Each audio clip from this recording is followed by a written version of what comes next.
단 몇 분의 짧은 시간을 두고 생과 사를 달리한 사람들이 있습니다. 바로 심정지 환자들이죠. 지난 2000년이었습니다. 프로야구 롯데자이언츠의 임수혁 선수가 경기도 중 심장마비로 의식을 잃고 쓰러졌습니다. 당시 적절한 응급처치를 받지 못한 임수혁 선수는 결국 2010년 세상을 떠났습니다. 반면에 지난 2011년이었습니다. 축구 경기 도중에 쓰러진 신용록 선수. 빠른 응급조치 덕분에 50일 만에 뇌사 상태에서 깨어났습니다. 이처럼 우리 주변에서 심장이 정지되는 응급 상황은 언제든지 일어날 수 있습니다. 심정지 환자 수도 해마다 늘고 있습니다. 인구 10만 명당 심정지 발생 규모는 지난 2008년 41.4명에서 2010년 44.8명, 그리고 2013년 46.3명으로 조사됐습니다. 심장 박동이 갑자기 멈춰서 쓰러지는 경우 무엇보다 빠른 대응이 가장 중요합니다. 대응 시간에 따라서 생존 가능성을 높일 수 있기 때문인데요. 골든타임 4분 동안 심폐소생술로 기적을 만든 사례를 설대 기자가 소개합니다. 지난 9일 서울의 한 아파트. 초등학교 4학년 이수빈 양은 엄마와 장을 보기 위해 길을 나섰습니다. 그런데 얼마 가지 않아 건너편 아파트에서 도와달라는 소리와 함께 쓰러져 있던 한 남성을 발견했습니다. 이후 이 양은 곧바로 쓰러진 남성에게 달려가 침착하게 심폐소생술을 시작했습니다. 가슴을 1분가량 지속적으로 압박하자 다행히 남성은 가까스로 호흡과 의식을 되찾았습니다.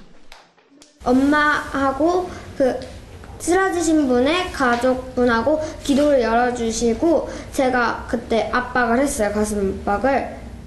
지난 2월에는 지하철에서 갑자기 쓰러진 여성을 기관사가 구한 일도 있었습니다. 남성 2명이 열차 안에서 쓰러진 여성을 승강장 의자로 옮깁니다. 사람들이 어쩔 줄 몰라 하는 사이 한 남자가 달려와 심폐소생술을 실시합니다. 얼마 안 돼 여성이 숨을 내쉽니다. 이 여성에게 심폐소생술을 실시한 사람은 기관사 고진선 씨. 만약의 상황에 대비해 배워둔 심폐소생술이 빛을 발한 겁니다. 저도 처음엔 당황스러웠는데요. 작년에 배웠던 심폐소생술이 떠올라서 침착하게 임할 수 있었습니다. 이처럼 심폐소생술은 심장마비로 쓰러진 사람의 생사를 좌우하는 중요한 응급처치 방법입니다. 심장이 멈추면 뇌의 산소 공급이 차단되고 급격한 뇌 손상이 시작되는데 심폐소생술은 멎어버린 심장이 다시 뛰도록 인공적으로 혈액을 순환시키고 호흡을 돕습니다. 심장이 멈춘 뒤 1분 이내에 심폐소생술을 받으면 생존율이 90%가 넘습니다. 하지만 1분씩 지날수록 생존율은 계속 떨어집니다. 심장 정지 후 4분 안에 심폐소생술을 받으면 생존율은 절반 정도, 10분이 지나면 생존율은 5% 이하로 뚝 떨어집니다.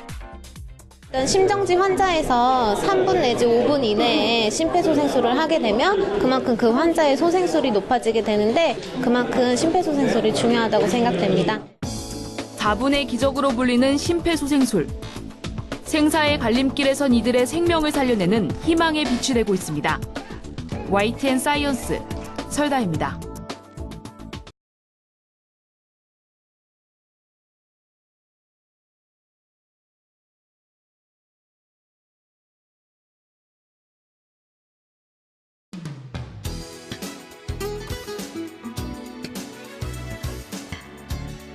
심폐소생술 CPR, 응급처치의 5단계, 현장 조사 필요, 신속한 심정지 확인과 도움 요청, 신속한 심폐소생술, 신속한 제세동, 효과적인 전문 소생술, 심정지 후 통합치료. 심장마비 환자를 소생시키기 위해서는 위 5단계의 응급처치가 연속적으로 시행되어야 합니다. 이 과정을 일명 소생의 사슬이라고 합니다. 성인 심폐소생술에 대해 알아보겠습니다. 우선 현장이 안전한지 파악해야 합니다.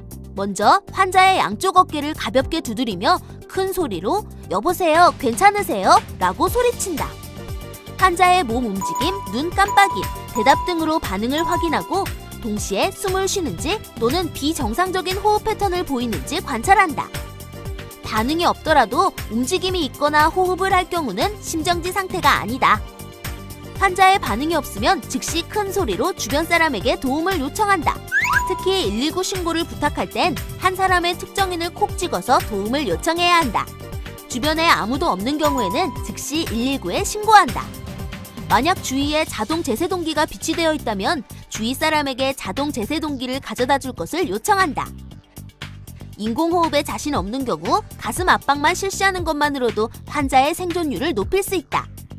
환자의 가슴 중앙에 깍지 낀 두 손의 손바닥의 평평한 부분을 댄다. 손가락이 가슴에 닿지 않도록 주의하여야 하며 환자의 몸과 팔이 수직이 되도록 양팔을 쭉 편 상태에서 체중을 실어 가슴을 압박한다. 가슴 압박은 성인의 경우 분당 100에서 120회에 가슴이 5에서 6cm 깊이로 눌릴 정도로 강하고 빠르게 압박한다. 하나, 둘, 셋에서 30까지 목소리로 횟수를 세며 압박된 가슴은 완전히 이완되도록 한다. 인공호흡을 시행하기 위해서는 먼저 환자의 머리를 젖히고 턱을 들어올려서 환자의 기도를 개방시킨다. 머리를 젖혔던 손에 엄지와 검지로 환자의 코를 잡아서 막고 입을 크게 벌려 숨이 새지 않을 정도로 환자의 입을 막은 뒤에 가슴이 올라오는 것을 확인하며 1초 동안 숨을 불어넣는다. 숨을 불어넣을 때는 환자의 가슴이 부풀어 오르는지 눈으로 확인한다. 숨을 불어넣은 후에는 입을 떼고 코도 놓아주어서 공기가 배출되도록 한다. 30회의 가슴 압박과 2회의 인공호흡을 119 구급대원이 현장에 도착 후 환자를 인계할 때까지 반복해서 시행한다. 다른 구조자가 있는 경우 한 구조자는 가슴 압박을, 다른 구조자는 인공호흡을 맡아서 시행하며 심폐소생술 5주기를 시행한 뒤에 서로 역할을 교대한다. 119 구조대원이 현장에 도착하여 환자를 인계받거나 순환이 회복되어 환자가 움직이기 시작할 때까지 지속하여야 한다. 가슴 압박과 인공호흡을 계속 반복하던 중에 환자가 소리를 내거나 움직이면 호흡도 회복되었는지 확인한다. 호흡이 회복되었으면 환자를 옆으로 돌려 기도가 막히는 것을 예방한다. 그 후 신체 움직임과 호흡 유무를 계속 관찰한다.